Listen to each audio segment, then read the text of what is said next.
had an audience with the three Fates. Your incantation from so many nights ago must have taken effect.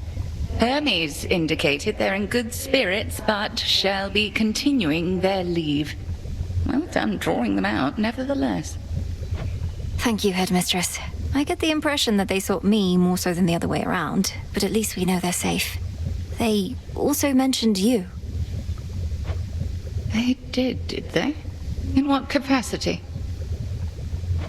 They said you've...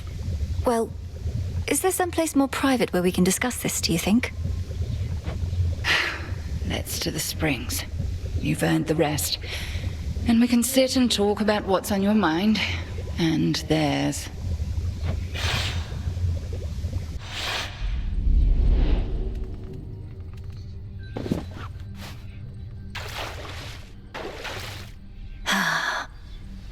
So, what do the three weaving sisters know of me then, You were about to say.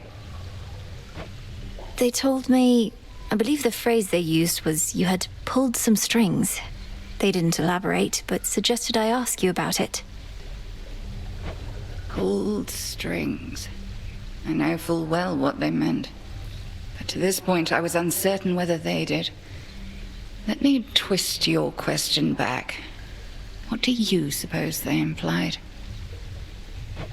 I got the sense they felt that you had altered their designs somehow.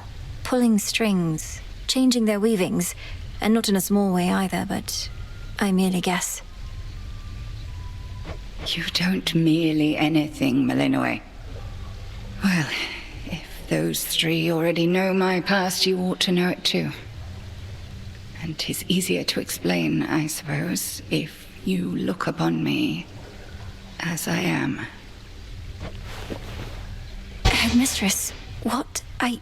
You're beautiful. But what is this? I don't understand. Some trick you're playing, or some glamour, or... No. The trick is when the veil is on. Look upon me, and do not avert your eyes. I know those eyes better than you.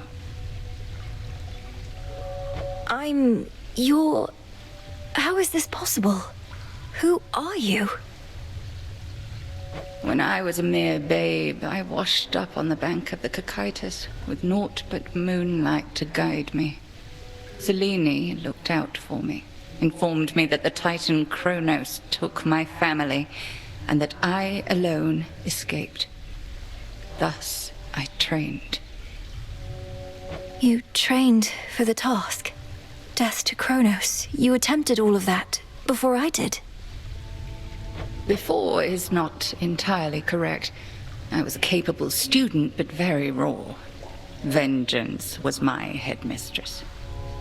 And one night I found the wretch, spewed every curse that I knew, and descended into the abyss of his subconscious. But I had you to teach me to descend to the abyss of the subconscious. You mean to say you figured it out entirely on your own?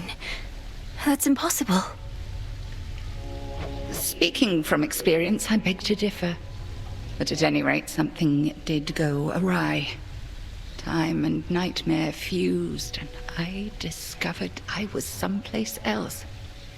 I sought the end of time, but had arrived somewhere closer to the beginning. And then you lived for eons, waiting for the weavings of the fates and me, for a second chance. Headmistress, Gods. I dared not tamper with the fates' designs more than was strictly needed. In this form, I ingratiated myself to your father and mother, became handmaiden to the queen, in fact. Thus, when Kronos inevitably struck, they gave their newborn daughter not to the river Styx, but to me. Then, you did everything in your power to prepare me, so that I might succeed where you failed. Correct. 'Tis as I always told you, I am not your mother, Malinois. Neither did I have one myself. However, I had reason to be confident in your abilities. So, there you are. How you must hate me for all this. No. How can you even say that still, Headmistress? I love you.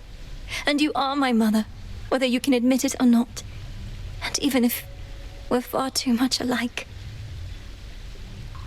I love you too, of course, Melinoe, with all my heart and soul.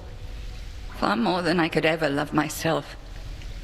And I am so sorry for all that you had to endure, for the family you never had. But I have my family. I have you. Neria's soul must know of this, I trust you understand. The three fates, fine, and we and no one else. Now then, shall we pretend that none of this transpired? I'll be discreet, of course, but won't pretend.